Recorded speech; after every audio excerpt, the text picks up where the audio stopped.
Welcome. Today, we are tackling one of the biggest, most important questions you'll get in a Dean of Students interview.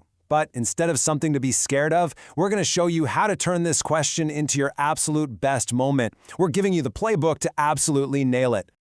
There it is. How do you mediate conflict? This one is a classic, and you know what? For a really good reason.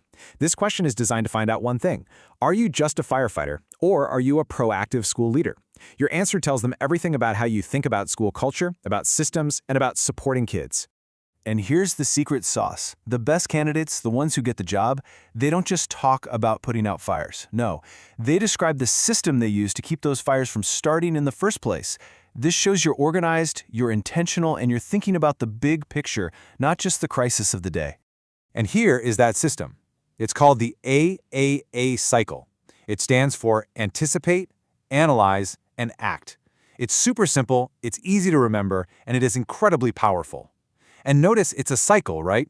This isn't some one-and-done checklist. It's a continuous loop, where every time you go through it, you get better at anticipating the next challenge.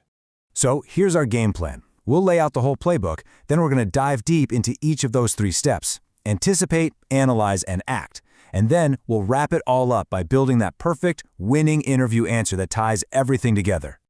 All right, let's jump right into step 1, anticipate. Honestly, this is what separates the good deans from the truly great ones. It's all about getting ahead of problems before they even have a chance to mess with the school climate. This is such a critical mindset shift. Thinking about what could go wrong doesn't make you a pessimist, not at all. It makes you a prepared strategist. The moment you accept that, hey, conflict is just a normal part of any school, you stop being surprised by it, and you start building systems for it. So, what does this actually look like on the ground? Well, it's all about smart design. You anticipate friction by being really thoughtful about student schedules and how you group staff. You build super clear and fair systems, so everyone knows the rules. You become a pattern finder, noticing that things always seem to flare up right after lunch. And you empower your team to handle the small stuff, so you're not the only one putting out every little spark. Here's a fantastic line you can use in your interview. This one sentence says so much. It tells them you're strategic, you're prepared, and your #1 focus is protecting that positive school environment. It just sounds confident and proactive. Okay, moving on to step 2, analyze. So, a conflict happens. The first instinct for so many people is to jump in and just solve it.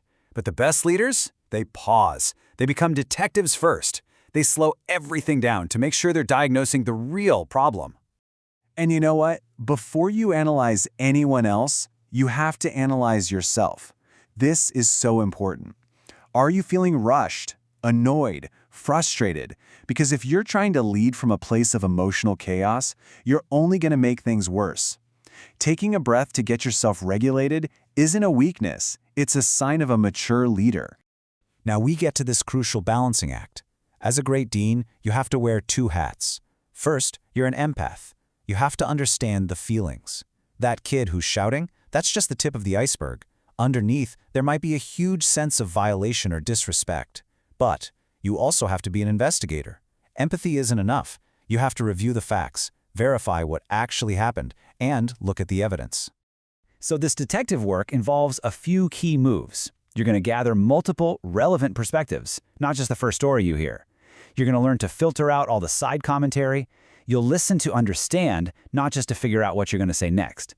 And you'll ask those key questions to figure out, is this a little spark or is this a wildfire? And here's another killer line for your interview. It shows you're a balanced, thoughtful leader who doesn't just react. You value the human side of things, but you also value objective truth. That's exactly what a complex situation in a school needs. So, you've anticipated, you've analyzed. Now, it's go time. Step 3, act. But this step is a little more nuanced than it sounds. It's not just about doing something. It's about making a purposeful, intentional move based on everything you've learned. And this is where the real art of leadership comes in. See, action doesn't always mean jumping into the middle of things. Sometimes the absolute best move is strategic restraint, letting others handle it or letting a minor thing fade away. But on the other hand, if you're dealing with threats or someone getting hurt, you have to be decisive, immediate, and strong. Knowing when to do which, that's the key. When you do decide to intervene, how you do it is everything. Think about the setting. A walk down the hall can work wonders over a stuffy office. Start by being super clear about your goal. Acknowledge everyone's side so they feel heard. And finally, be crystal clear about the plan forward. And hey, for those really tough talks, it never hurts to rehearse. This is a really sophisticated skill, but it's a game changer. You can make someone feel totally heard and validated without letting them off the hook or removing consequences. Remember, saying, "I hear that you felt angry," is not the same as saying it was okay to yell. It's the core of balancing that support with real accountability. So what's the whole point of your action? It is not just compliance. Telling two students to stay away from each other might work for a day, but the conflict just goes underground. It moves online or turns into rumors. The real goal, the prize, is commitment.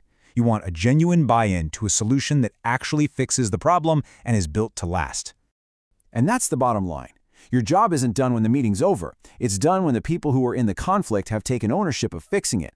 Your role is to guide them there and then step back, knowing they have what they need to keep the peace themselves. Okay, we've walked through all 3 steps of the playbook. Now, let's put it all together. Let's build that polished, confident interview answer you can take with you. So imagine you're in the interview. The hiring manager leans in and asks you this exact question. You're not going to panic, you're not going to stumble, you're going to smile because you have a system. And you can say something like this. I approach conflict with a clear 3-step process: anticipate, analyze, and act. First, I work to anticipate conflict by building stronger school systems. When an issue does come up, I analyze it by looking at the feelings, the facts, and all the different perspectives. Then, I act in a way that's proportional to the problem. I communicate clearly, and I always follow through until we have a real resolution. Because for me, the goal isn't just to solve one problem, it's to use that problem to teach skills and make our whole school system better. I mean, that answer is a home run. It's structured, it's confident, and it shows you're not just a problem solver, you're a culture builder. So let's end with this one big idea. When you have a strong process like this, conflict stops being this exhausting series of fires you have to put out. It actually becomes valuable data. It becomes an opportunity to see exactly where your school needs to be stronger, clearer, and more supportive for everybody.